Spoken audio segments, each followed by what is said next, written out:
Monday morning, the grind begins. I'm just waiting for a couple of bits and pieces to get shifted about in that shed, and then I'll get myself tucked in there. I want to get that DX27 finished today, and there's also, I thought the 27 was the last machine of the year to PDI, but it isn't. There's a new shape DX10 micro digger in the showroom at the front. That's also sold. So we are now on the 9th of December, which means that I'm gonna have to start collecting content to cover the Christmas to New Year kind of limbo.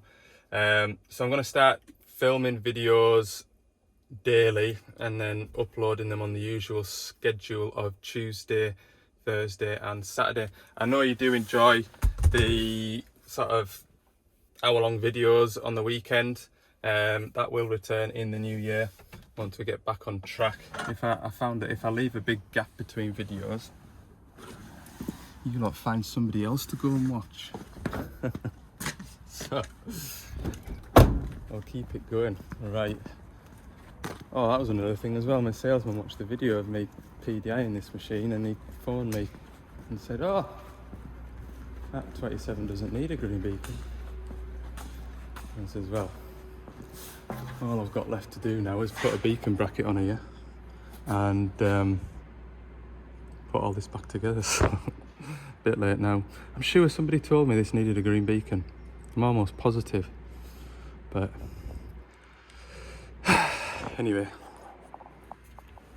we'll just mount the beacon bracket off here, modify that bracket ever so slightly so I can get an M10 bolt through it. 17, that one, and that one. Yeah, there we go then. Looks alright, see if it works. Oh, great job. Beacon, does that work? Where's the beacon button? Double beacons. Teenager's dream. There we go.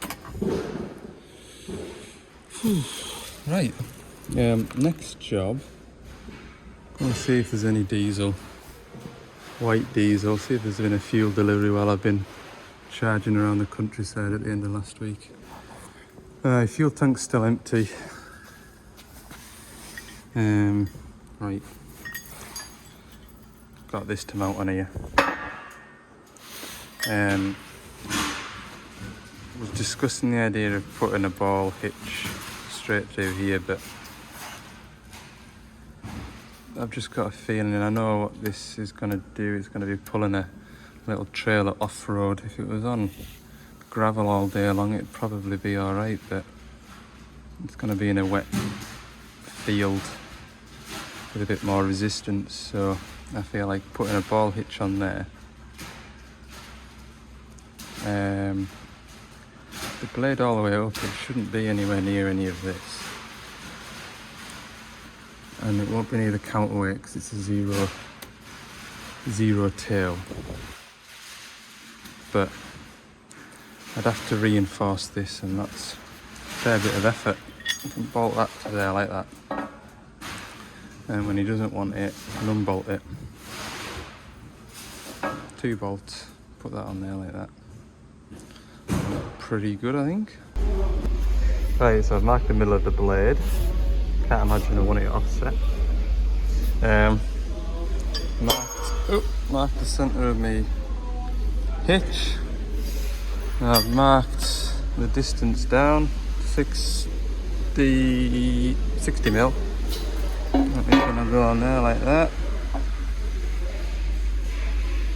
To be fair, that's the blade all the way up, and that hitch sits level there like that, which that'll be grand, won't it? Right, that'll be. That'll be.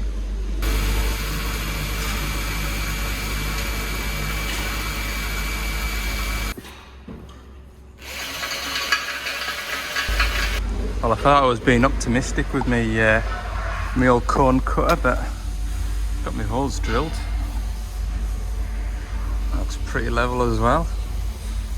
Absolutely outstanding. So yeah, I think because we've got this bit of skin here, I don't think it should try and pull this out. And we're reinforced here and here.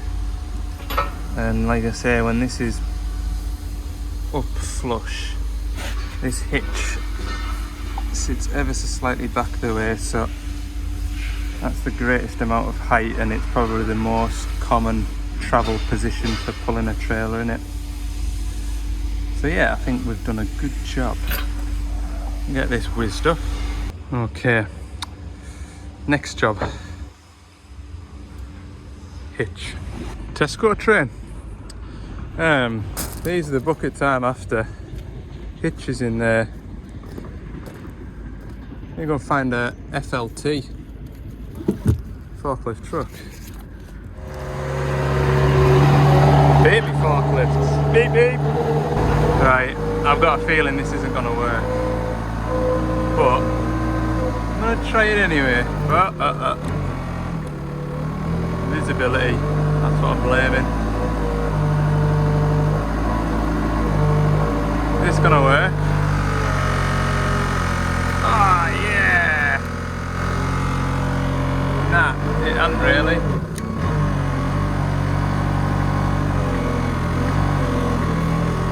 Tip that the right way up then.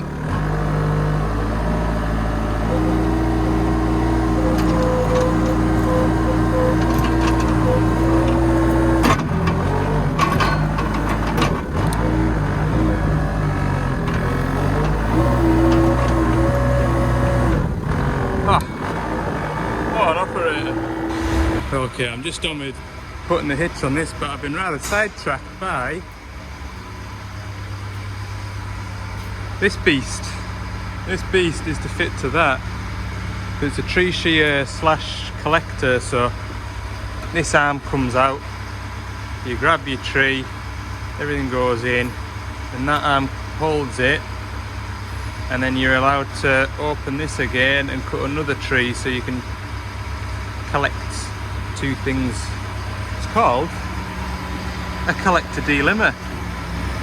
So to make this work, we've got a load of wiring that needs to get run up into the cab. According to the destruction manuals, we need 2 buttons.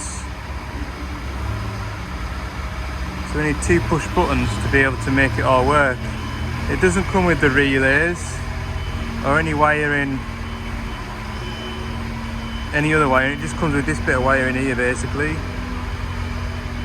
So in this cab I only have one spare button, which is this one here.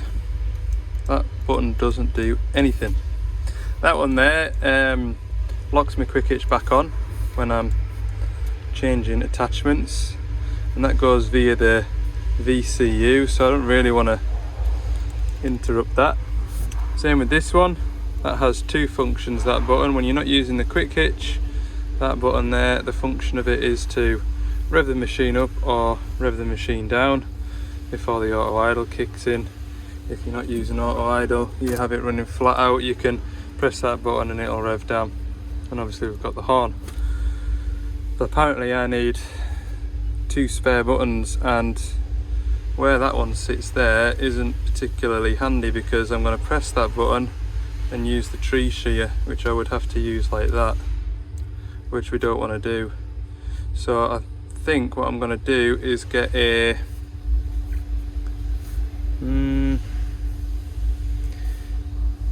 I think I need a, do I need a 3-position switch? I think I need a 3-position switch, a neutral position, and up the way and down the way on the back of here, like a forward reverse switch on the back of this joystick. So up the way, I think that means that it opens the collector.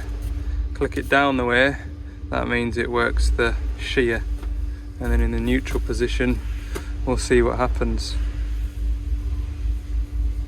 I think that's what I want. Because if you look at this, I've got 2 buttons on this joystick, so therefore I've got 4 lots of wire. We need to run a earth up to these wires, and then we need the outputs of both those switches to go to the earth points on the relay. Where we at there, push button number 86. and then that outputs the live up to the tree shear. And we've got 4 wires.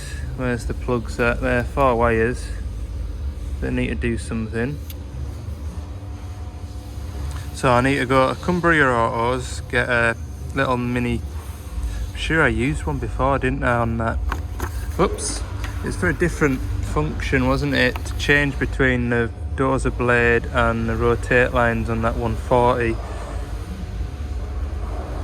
So I need 2 relays and a switch that I can get into the back of this bit here. That's where I mounted the last one. And to be honest with you, I made a really, really nice job of it. Now, I don't know yet which side to put that switch on. Obviously you're going to be using this all the time. So would you want it on the back of here as well, so everything for the tree shear is on one joystick. This hand's going to have naught to do, bless it. It's just going to be there going like that. So do you put the changeover switch here? Because is that going to be too much for this hand to do?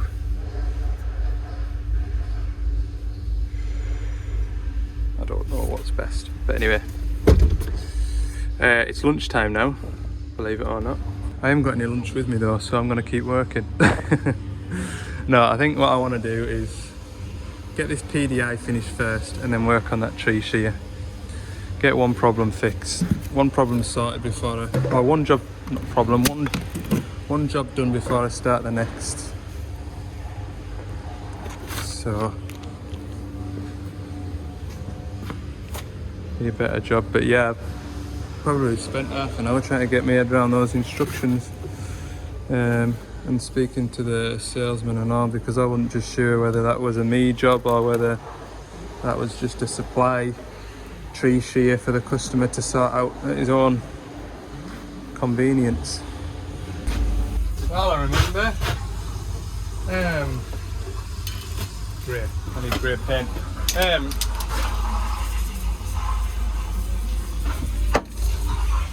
That track motor has arrived.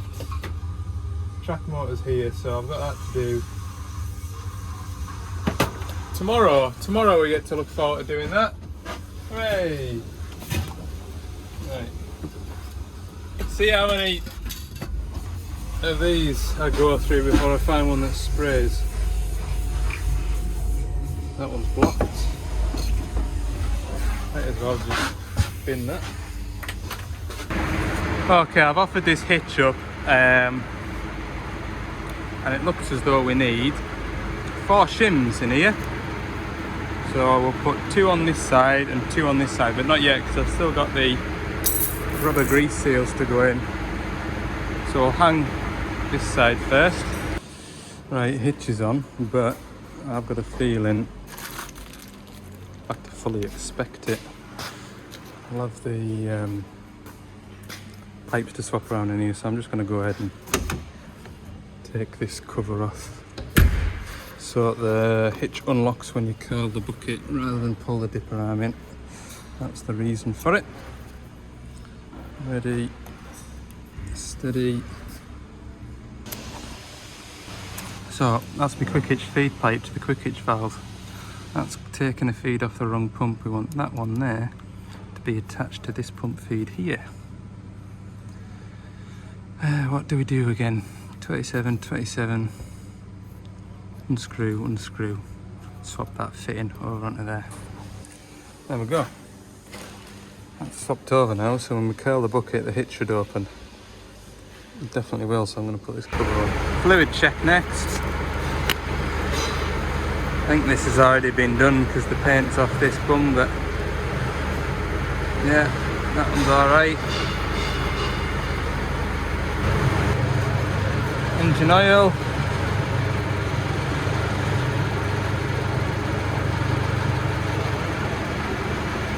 Looks okay, we'll just double check, double dip.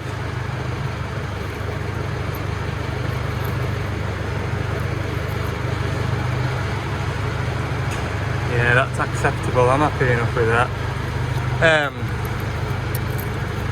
We do need some screen wash, which I've brought over. Belt tension, no sign of any leaks yet. I'll do the hydraulic oil level once I've got that tree shear on and I've bled up the lock valves and all that good stuff, so there's no point doing that until we've filled the cylinder up on that tree shear.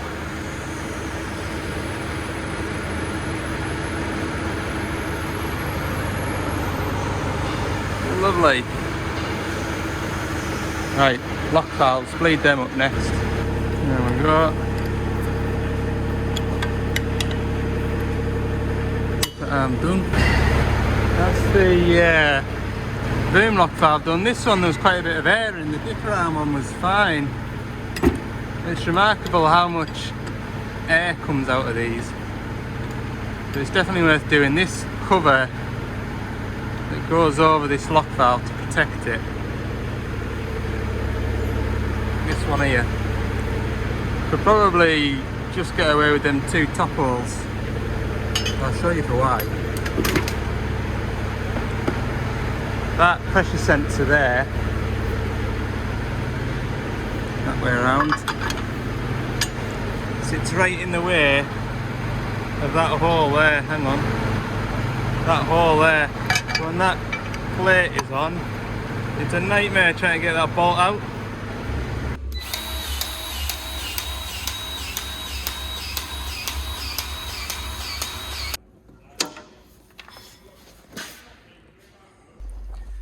Okay, that is the PDI complete, the basic PDI, other than putting diesel in it and checking the check the hydraulic oil level. I've not done that. We need to do this attachment management scenario set one way,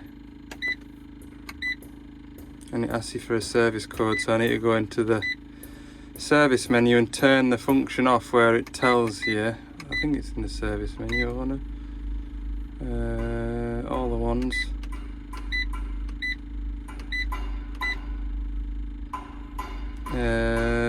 Permission, we need to set these permissions. Attachment management we need to deselect, and permission each menu, attachment management, turn that off as well. The reason I'm doing that, you haven't really seen it very well, have you there, look? But, see, I mean, why it needs to remind me every 30 seconds that my fuel's low, I don't know. See, I'm in two-way at the minute. So, two-way, how do we change from two-way? We click the work button, go away, work button, we can go through dig, one-way, two-way. To change anything in the two-way, we can go up and down. All that's doing is setting the sensitivity of this thumb wheel here. It's not altering any flows or anything like that. It's a fixed flow, we can't do anything about it. Also, it's a fixed pressure. But before I turned these permissions off, every time I wanted to make a change to the attachment setting, you'd have to put in a password. And the amount of people that put a hammer on it for the first time, or put a log grab on it or whatever for the first time, the amount of people that would phone you and say, what's the password, what's the password? And it does tell you in that little book there. You see that book there? The operator maintenance manual. It does tell you in there, like, but those things are a distant memory, aren't they? It's easy just to pick up the phone and ask a question. So now when I do PDI these machines, I always make sure that the permissions is knocked off. Time is accurate, date's accurate, the dash is all set up. So that's the PDI complete. Now all I need to do is work on that big tree destroyer. So, first job, go and get something to eat. Oh, 2:15, look. Bait box is empty. Yeah, first job, we're going on a little shopping trip. Yeah, shopping trip. Doors doors open. Who's left that door open? Must have been me. Yes, we'll go on a shopping trip. We'll run up to the other side of town. Now I could get my parts van to run up to the other side of town while I potter about in here. There's still, I mean, that 27 still wants the quick couplings put on, the pipes want the quick couplings on. I could start feeding that wiring loom up into the machine, all that good stuff, but I hardly know what I want. In fact, I should go and take the back of that joystick handle off. I'll go and do that now, look. Pen. I'll go and take the back of that joystick off, then I've got it for a size reference. There we go, it's this back of this joystick here. I'm gonna go that way around. I'm gonna put a, it'll be like a forward reverse switch if you're on a wheel digger. Here's what it'll be like. And I'm gonna try and feed some extra wires down there. Well, it's gonna be something to look forward to. I think I'm gonna choose this joystick over that one, because I think it'll be handier to strip this. Purely it'll be handier to strip this down. I'm gonna put the two relays, I'm gonna put in there. I'm gonna feed the wiring up the boom under and hopefully find a way of getting it up into here. Look at that old JCB. Hellfire. Must be about 45, 50 year old that. Is that an 80s machine? Late 80s maybe. Anyway, I've had some lunch, a couple of rolls. I feel like I'm wearing some of my lunch on my beard. Yes, let's go in here and see these people. Oh, I'll tell you what, I'll take that plug in as well. Remember that plug off that other 27? Well, remember now. Okay, so I've got some relays. A little holder. That's good. I've got my pins for that plug. When I get 5 minutes, I'll wire that up. And then I've got this, which is nice and small. The one that I got last time, I went all the way back into my videos and looked it up, and then he was able to tell me off his computer system what I got last time. And it was a surface mounted switch. This one isn't surface mounted, is it? The other switch we couldn't get because the company no longer exists that makes them. My only concern with this, it's lovely and neat and small, look, when you compare that to the back of the joystick handle, that'll be nice, that, won't it? However, it's the depth of it that I'm a bit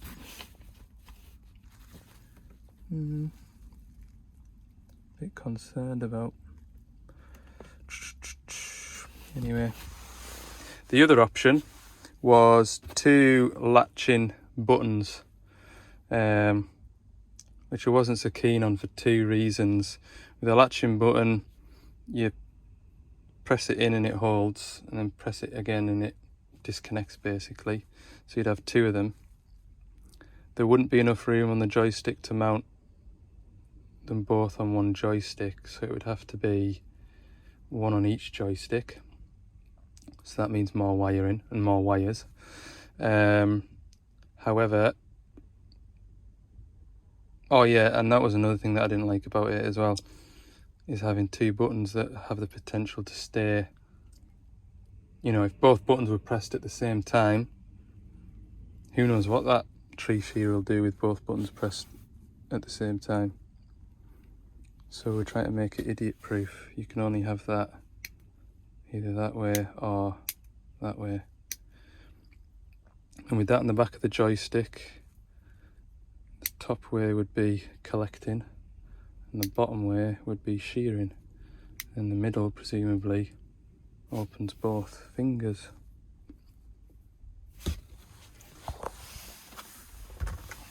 There's only one way to find out. Right, back via the petrol station. Side doors open on the van apparently. I might as well fill the van up as well. I've only got half a tank, but Might as well fill up the van as well. Okay, I'm having a look at this, and I think this switch could work, possibly. I need to get 3 wires fed down that way.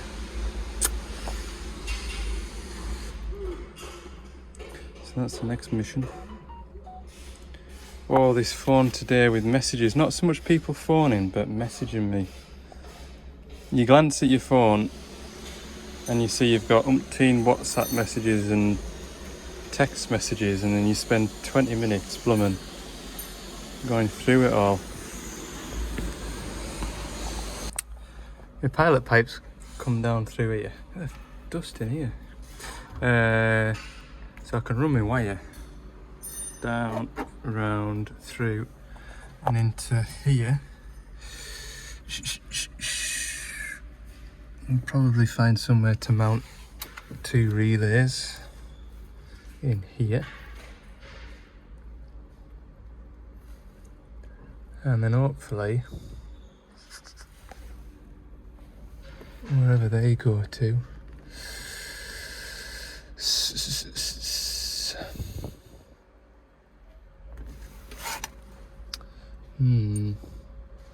so I might end up taking some of this off. I don't know if this just comes off on clips, because I'm going to need to feed the wiring from the tree shear up into here. I hate feeding wiring. So I'm going to need this cover off anyway to get into here. In which case, do I mount the rocker switch on this joystick? It's no great hardship feeding the wiring through there, like. Thought I'd better just put it on the machine, make sure it actually fits. Yeah, it does fit, but it wasn't particularly easy to get it unhitched from the flat, or hitch it on from the flat position, so I had to kind of like lift it up with the front of the jaw and then put that block on, and then that made it sit a bit leveler. So yeah, you know it's on, like, I can tell you that much. 160 kilos, I think that plate says it weighs. 160 for that. How much is this quick hitch weigh? Quick hitch weight is 34 kilos, so you've got best part of 200 kilos sat on the end of here.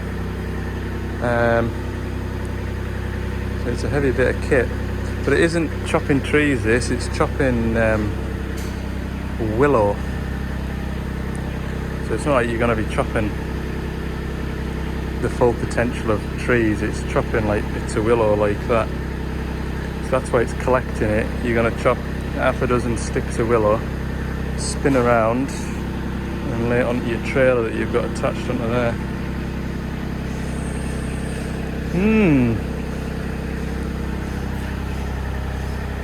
Bit of gear, this thing.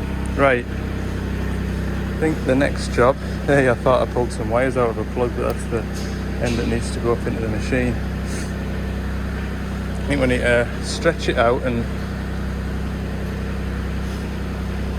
see where these pipes are gonna go. I think these pipes are,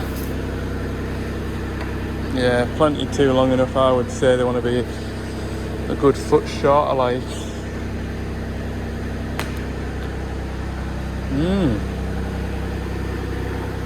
That's a problem for later. I'm just gonna, these have got presumably BSP ends on, so I might just direct pipe it for now. Right, I've got the pipes right, direct mounted, which is good. Turn that tap.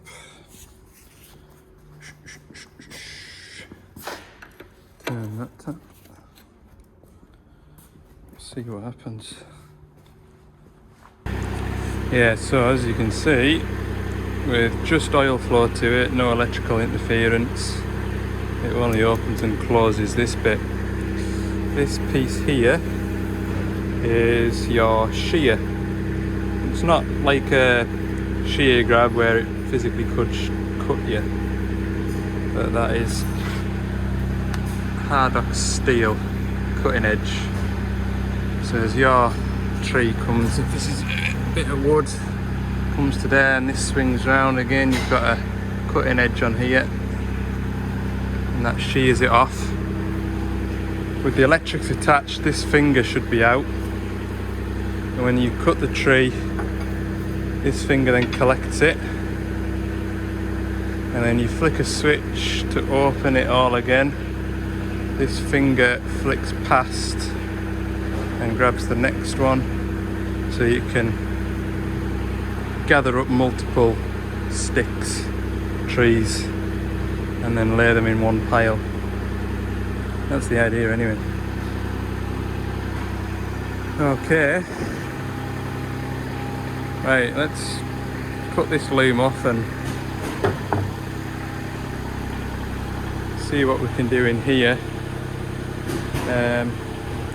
Yeah, to be fair, this pipe, like I say, you could probably just about make, I mean that's a bit short like, but something like that would look a lot better than all of that. But that can be altered once we know and get everything working. They're the finishing touches. Made in Finland.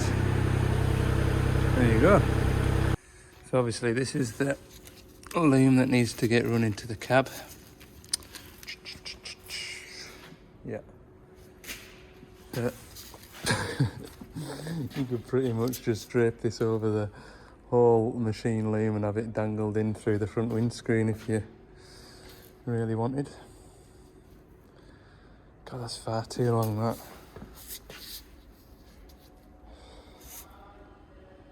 What am I going to do with this? Strip this down, cut it back. This is where we need to plug in next to the quick couplers. Got a nice big thing on it there, so I'm thinking of putting that on there like that. And then I can cable tie the wiring up the rotate piping.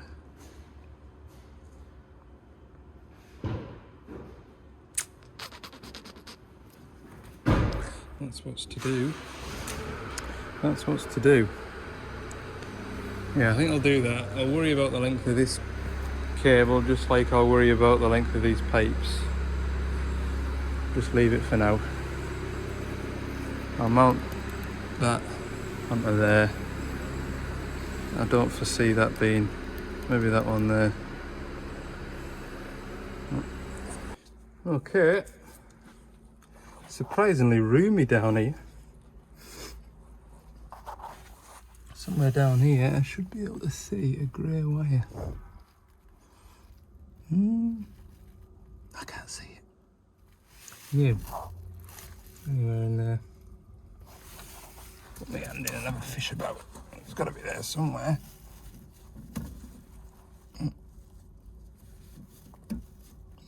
No, my eyes weren't deceiving me. It's not there.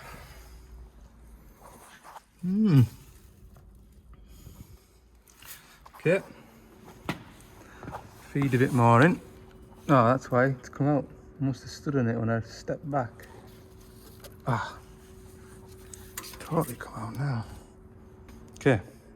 Here's the rest of the update that I was going to do in a seamless transition from grabbing hold of the wire, pulling it through and going, ta-da, look, I've done a lovely job of feeding the wire along this rotate line down here, following the loops and the bends to there.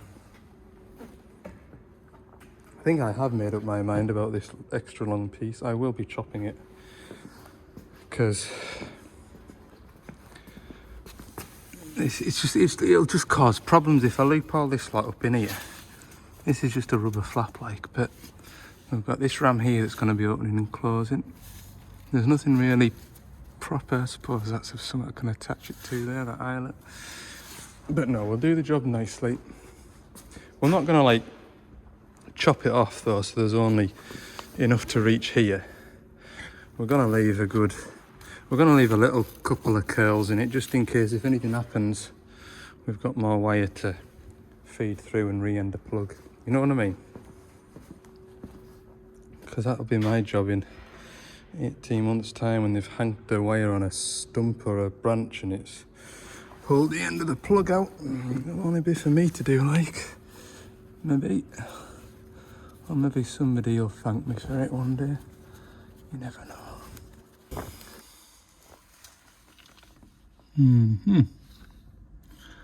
I need to get a wire through that gator there. Oh, where does that wiring loom go? Up that little notch up there. So if I take them 2 screws out of that, will this little quarter panel pop off? It's tempting to find out, like. Aha, yes. Can you spot what that panel's revealed? Absolutely flipping nothing.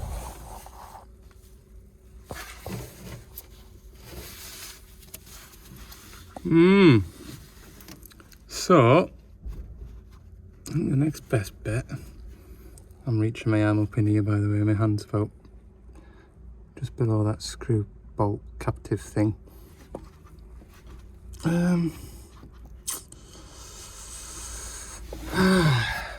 I'll have to feed a bit of welding wire down hither. Maybe, if I can. Yeah, possibly. Down that top corner. God, every time I pick my phone up to show you what I'm up to, it's another 15 minutes later. Even finding the end of that welding wire up in that top end was hard work. Anyway, I have attached my welding wire to my bit of wire. And with a bit of luck, next time you lot see that, I'll be poking out of here. So, wish me luck. Well, that went better than expected. This shot isn't 15 minutes later, this is 15 seconds later. Pull all this through and then chop it once I know how much stuff I need. This blooming door's a pain in the backside. A bit of seatbelt on there so it just drops down that far would have been lovely, like. Okay, I've got it all pulled through. As you can see, I have left maybe a foot or so there curled up. Again, if for whatever reason this wiring pulls, A, it'll be able to pull a bit of that loop through. B, if it does break, then I've got a length of wire to rejoin to. I'm telling you. Right. We shall refer back to the operator's manual, wherever I chucked that. Operator's manual of this TMK. Because I need to know what all went where again. So we've got, where's the end of it? It's over here. Hang on. We've got a yellow and green wire. Which doesn't tell me, it just says plugged. What does that mean? Plugged. So we maybe don't need that. We've got black 3, black 2 and black 1. They're actually white wires with 1, 2 and 3 on. So one goes to relay there, which is called the collector relay.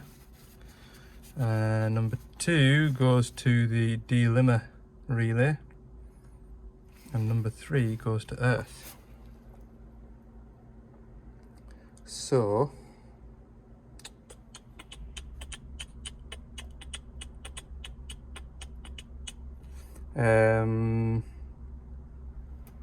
might as well.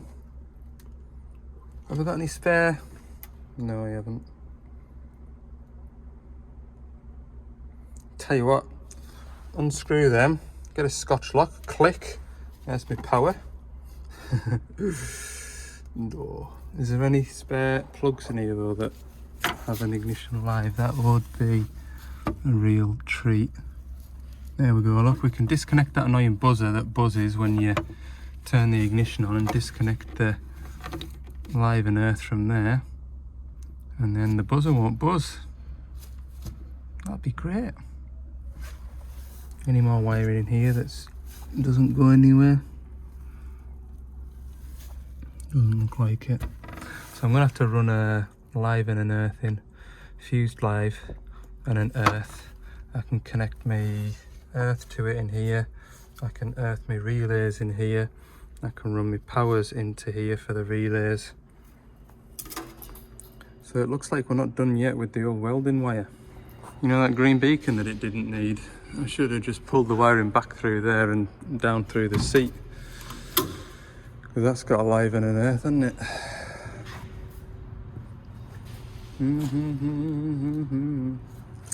Battery's handy to get to. And how does that go into the cab? Oh. Be easier piggybacking though for... There's a blank switch in here, look. I wonder if... Where's this screwdriver at?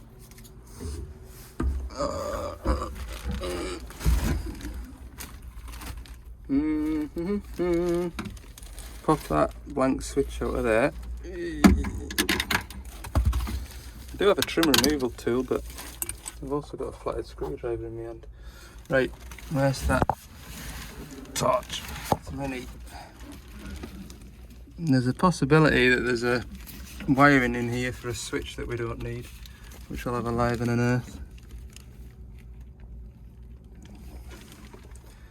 Yeah, I think no matter what we do, we're going to have to take this cover up again.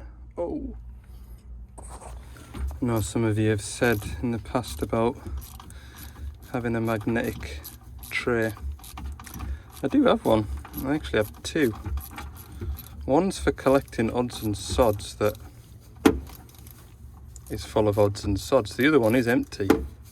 And I've got to the point now where the more I put down in that corner, the more likely I'm going to inadvertently kick them down into the blue yonder. So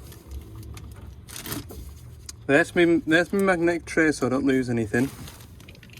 Hope you're all happy. Right, one more of these and I should be able to lift this whole tray up. Normally when I put the green beacon wiring in, I only need to sort of lift it up to there to be able to unplug that, and then with the window open the length of wire comes out to here and comes back away. I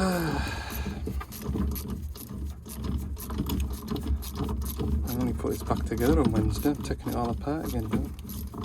Only because I had no idea it was getting that. That tree shear over there, as of 11 o'clock this morning, that was news to me. I knew it was going to be tree shearing with it, but I just presumed it was a normal tree shear type of thing. Didn't know it had the electric stuck in it.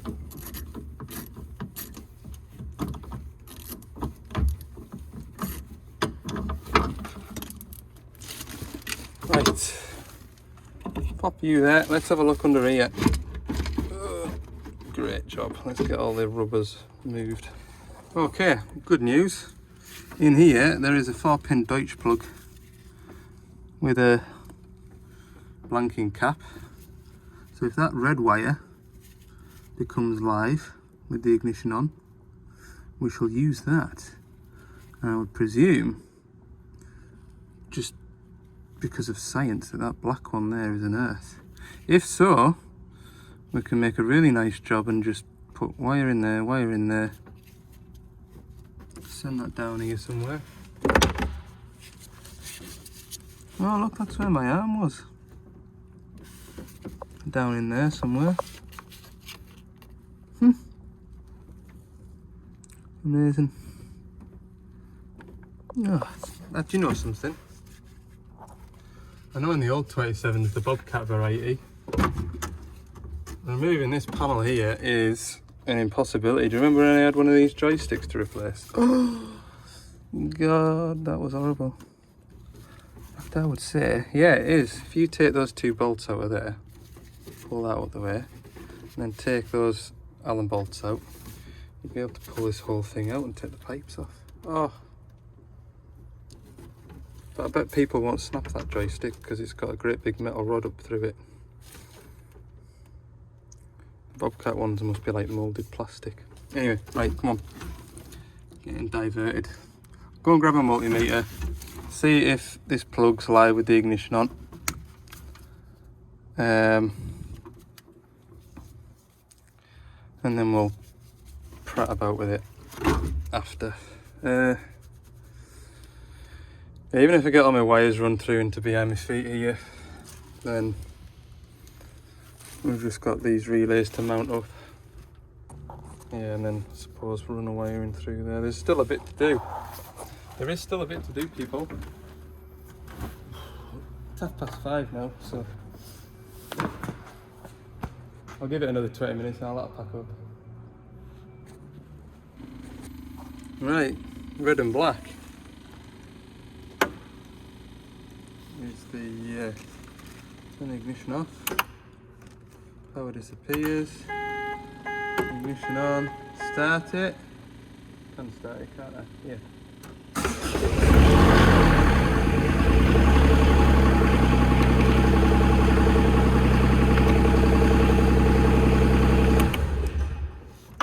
Sweet as a nut. Go grab me a roller 2 quart. What do I do with the end of that plug? Here it is. Sweet as a nut. Sweet as a nut. I could earth the relays and everything locally, if you know what I mean. By getting some eyelets, and really all I need is a live down in here, but I could put an eyelet onto that screw head down there and earth stuff out, but it just looks a bit messy. I mean, folk aren't really going to be in there. The operator manual's meant to live in there, like, but yeah, it'll only be me in there looking for fuses blown one day, maybe. There's my plug in. Wires run out down here. I'll get my side cuts. We'll chop this wire. We'll have plenty, we can always lose wire. So that's that done. We've got wire run into here where I'm going to mount the relays, and I've just got a wire to run. I've got 3 wires actually, haven't I? Have I? Yeah. 3 wires to run through here and into here. That's going to be tomorrow afternoon's job.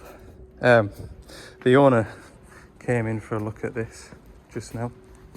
First thing he said when he walked through the door, he went, "Bloody hell, that's big, isn't it?" So he was telling us this is a TMK 200 delimit and collector, and this is the smallest version that they do that has the collector bit on it. There is a model lower than this which will be all physically smaller, however that doesn't allow for a collector bit on it. And then obviously these models go up to 14, 20, 30 tonners.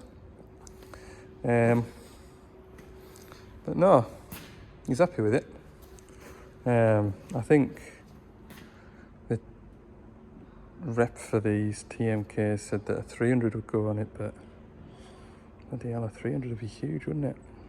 Because this is 160 kilos and your hitch is 34, so you've got best part of 200 kilos, haven't you, on the end of here.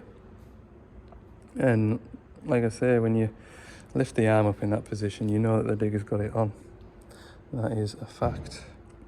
But for the work that he's got to be doing, most of the work will be closer to the machine. So yeah, anyway, I'm happy with progress. Sounds like everybody next door's going home, so I better go before they want to throw us out. Okay, we're all packed up, ready for tomorrow's activities. feel like I'm missing something for tomorrow, but normally when I go and do a track motor, HQ come and give us a hand and I get the track motor into here. But like I said in the previous video with that track motor, we might as well have it sent to them like up there, and then they can fetch it through on the trailer, because with that 210 track motor that I fitted last, it was a bit of a pain in the backside getting out the back of the van in one piece. So one of them days, I don't feel like I've achieved anything today, because the plan when I came this morning, finish that 27, do a load of paperwork that I need to get caught up with, and then probably make a start and finish the DX10PDI, and then that would be all the PDI workshop work done, and everything else that came in, be able to just go on ahead and do.